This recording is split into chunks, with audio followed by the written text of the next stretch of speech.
नमस्कार, RB news में स्वागत है आपका और मैं हूं आपके साथ शमा प्रवीण। नए अंदाज में आपके शहर, गांव और कस्बे की खबर पहुंचाएंगे हम। आप तक पहुंचकर आपकी आवाज उठाएंगे हम। आपके सरोकार से जुड़ी खबरें भी दिखाएंगे हम। सरकार तक पहुंचकर आपकी बात पहुंचाएंगे हम। तो बिहार की छोटी से छोटी खबर जानने के लिए सब्सक्राइब करें आरबी न्यूज चैनल। जो यहाँ से उस घटना स्थल से 100 मीटर की दूरी पर है। तो ये सोचने की बात है और हमें इस पर एक निर्णय लेना होगा, एक संकल्प लेना होगा। तभी सच्ची श्रद्धांजलि मनाना कहेंगे जब हमारे पीड़िता को सही न्याय नहीं मिल जाता है और हम उसके पीछे उसको न्याय दिलवा नहीं देते हैं, तब तक हम संघर्ष जारी रखेंगे। वैश्य समाज एक ऐसा समाज है जो इस रहस्य को उद्भेदन करने के लिए और पीड़िता को न्याय देने के लिए और दोषियों को सजा देने के लिए एक साथ बंधे हुए हैं। साथियों, यह केवल एक समाज की बात नहीं है। ये घटना हो सकता है कि स्वजातीय में हो या अन्य किसी जाति में हो, मतलब उससे नहीं है।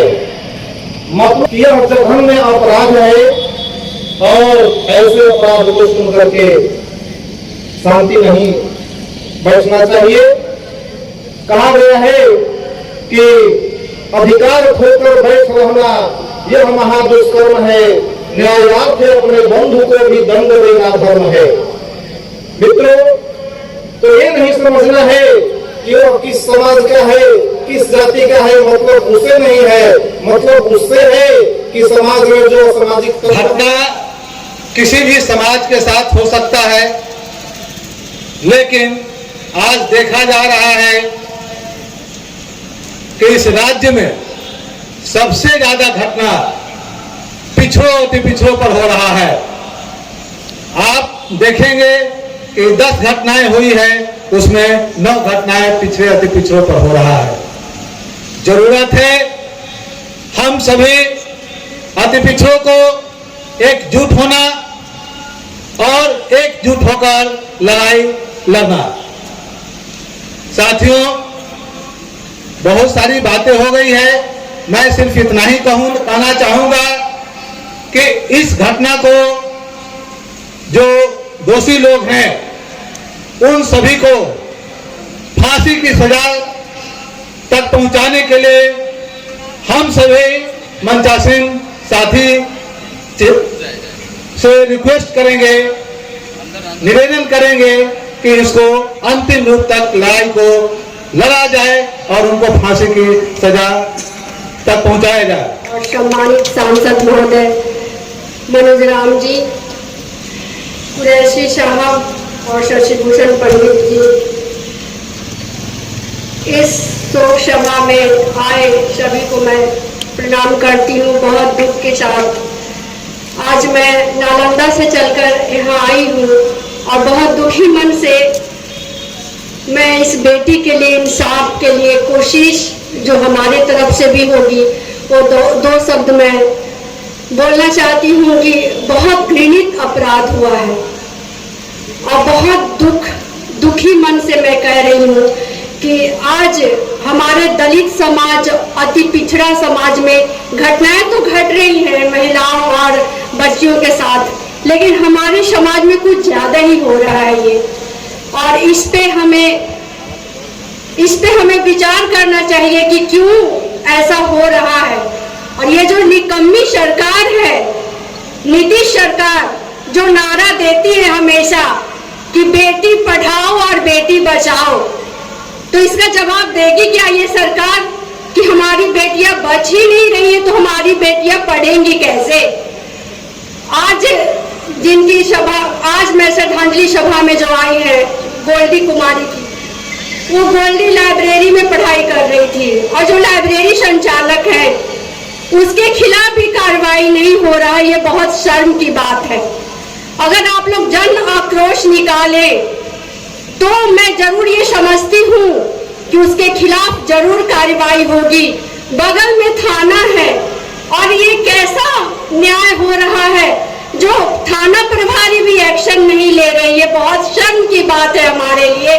कहाँ ये समाज बैठा है कि आज भी हम दलित अति पिछड़ों के साथ 21वीं सदी में भी इतनी घृणित अपराध हो रही है। आज मैं शर्मिंदा हूँ इस मंच पे कि आज हमारी बेटी को इंसाफ नहीं मिल रहा है।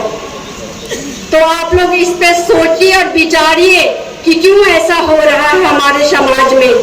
एक लड़की बहुत आगे बढ़ना चाहती थी, पढ़ना चाहती थी, वो आगे बढ़ना चाहती थी, समाज की सेवा करना चाहती थी, अपने माँ बाप का नाम उज्जवल कर रही थी और आज उसके साथ इतना बड़ा घृणित अपराध हो गया। तो इस बात को जरूर विचार करने की आज आ गई है।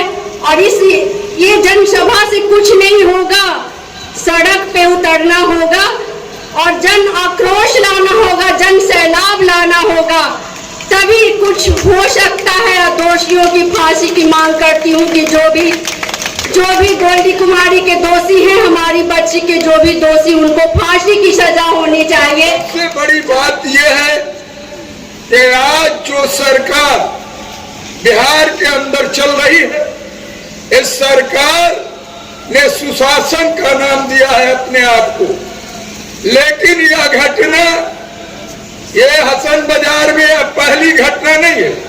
बिहार के अंदर 10 घटनाएं इस तरह की हो चुकी है और 10 घटनाओं के अंतर्गत सरकार विफल नजर आ रही है, सरकार कमजोर नजर आ रही है। इस तरह का जो सुशासन नाम दे करके और यहाँ जिस तरह के अत्याचार बिहार के अंदर में हो रहा है, वह छात्रों के साथ, बच्चियों के साथ, दोस्तों, बुजुर्गों के साथ, हर लोगों के साथ यह स्थितियां बन चुकी हैं। आज हमारी माँ बहनें, बेटियां कहीं भी सुरक्षित नहीं है।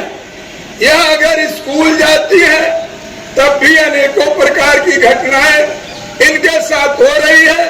सरकार और प्रशासन सामने मुख बैठा हुआ देख रहा है लोग और इस तरह की घटनाएं होती जा रही हैं।